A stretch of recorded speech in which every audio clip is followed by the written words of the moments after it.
آج کی عورت نے بھٹکنا پسند کیا تو اسے بھٹکا دیا گیا۔ بغداد کے ایک خلیفہ کو اپنے بیٹے کی شادی کرنا تھی۔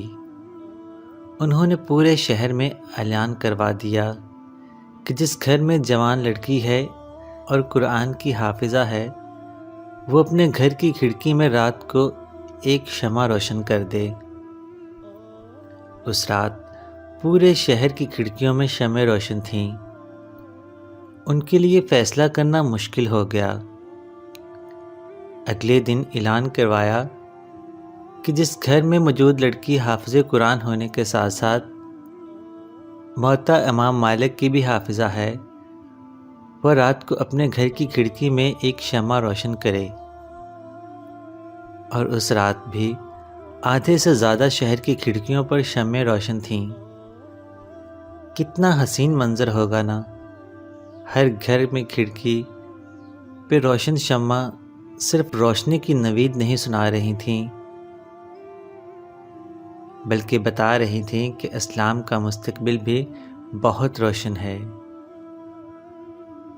وہ شمعیں اس بات کی نوید تھیں کہ ایک بہترین نسل کو پروان چڑھانے کے لیے مناسب اور بہترین تعلیم دی جا چکی ہے۔ ان تمام جلنے والی روشنیوں کے لرزتے شعلوں میں ایک مضبوط اسلامی معاشرے کی جھلک نمایاں ہو رہی تھی۔ آج اگر ایسا اعلان کر دیا جائے تو بہت کم گھروں میں شمع روشن ہوگی، اور اگر دوسرے اعلان والی شرط رکھ دی جائے تو یقیناً پورا شہر ہی تاریک پڑا ہوگا۔ پتہ ہے ایسا کیوں ہوا ہے؟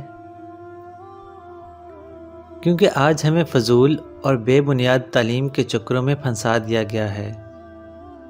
آج کی عورت کو مرد کے شانہ بشانہ کھڑے ہونے کے خواب دکھا کر اسے حساب کتاب کے بھنور میں دھنسا دیا گیا ہے، اور اسے برابری کے نام پر بازار میں لا کھڑا کیا گیا۔ یاد رکھنا، آزادی اور خود مختار عورت کے نام پر عورت کو بہادر دکھایا گیا، مگر آج کی عورت سب سے زیادہ پستی کی طرف دھکیلی گئی۔ جتنی آزادی کے نام پر چار دیواری کے اور رشتوں سے بغاوت دکھائی گئی، اتنی ہی عورت کی معاشرے میں عصمت دری ہوتی تھی۔ آج کی عورت کو ایک مضبوط کردار کی حامل، نسل کی تربیت اور ایک اسلامی معاشرے کی بنیاد میں اہم کردار ادا کرنے جیسے اہم مقاصد سے بھٹکا دیا گیا ہے۔ آج کی عورت کو ٹی وی پر بیٹھ کے مارننگ شوز میں فضول عنوانات پر مباحث اور فضول اور بے مقصد کاموں کی طرف اپنی ہی جیسی عورتوں کو راغب کرنے پر لگا دیا گیا ہے۔ آج کی عورت کو انعامی مقابلوں میں چھینا جھپٹی کر کے 2 ٹکے کے تحفے حاصل کرنے پر لگا دیا گیا ہے۔ آج کی عورت نے بھٹکنا پسند کیا تو اسے بھٹکا دیا گیا۔